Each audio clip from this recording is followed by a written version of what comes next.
la musique, etc. En plus, à Lunel, ça n'a pas de sens, puisque nous sommes un vivier culturel. Nous sommes, depuis toujours, il y a une tradition de musiciens. Nous avons des tas d'écrivains dans nos quartiers que nous ne connaissons pas. Nous avons des tas de peintres que nous ne connaissons pas. Nous avons des tas de gens qui sont pleins de talent. Donc il va falloir arriver à rassembler tous ces gens, à mettre tous ces gens en mouvement et à faire un grand projet culturel pour la ville de Lunel. Et ça, on va y arriver, vous verrez quoi. Vous savez, la culture, c'est le prétexte à la rencontre. Et je crois qu'il faut qu'on se rencontre, et la culture va nous y aider. Je voudrais rebondir sur ce qu'a dit Jeff. Quand on interroge aujourd'hui les gens de la situation économique dans laquelle on est, quand on leur demande leur priorité, la culture on ressort que pour 3%. C'est pas leur priorité. Et on le comprend. C'est pas qu'ils se foutent de la culture, c'est pas qu'ils n'en ont pas envie. C'est qu'une fois que vous avez payé votre loyer, que vous avez acheté à manger, l'essence de la voiture, la culture ça vient après. D'où l'importance d'avoir des politiques publiques culturelles qui soient accessibles au plus grand nombre. En fait, et je voudrais quand même dire un mot sur la fête de Lunel, parce que cette fête de Lunel est source de beaucoup de polémiques, je dirais de faux débats entre les gens. Moi je veux que la fête de Lunel, on revienne aux origines des fêtes villageoises. Qu'est-ce que c'est qu'une fête votive? La fête votive. Cette fête qu'on attend tous, pour se retrouver et faire la fête ensemble.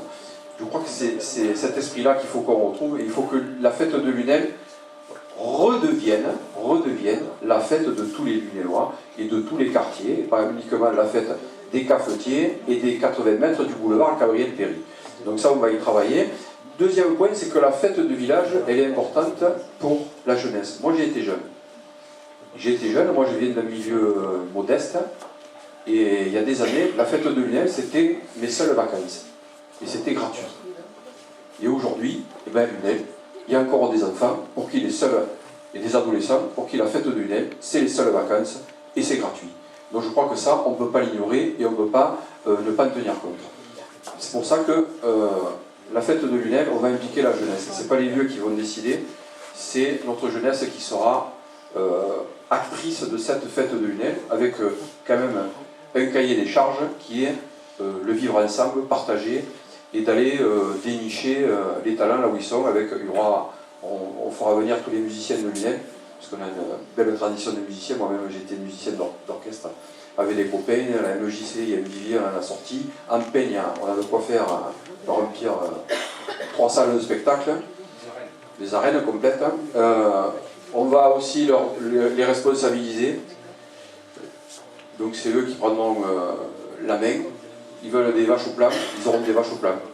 Vaches au plat, ça risque rien, on sait faire. Donc c'est eux qui nous diront où ils veulent la faire, comment ils veulent la faire et à quelle heure ils veulent la faire. On mettra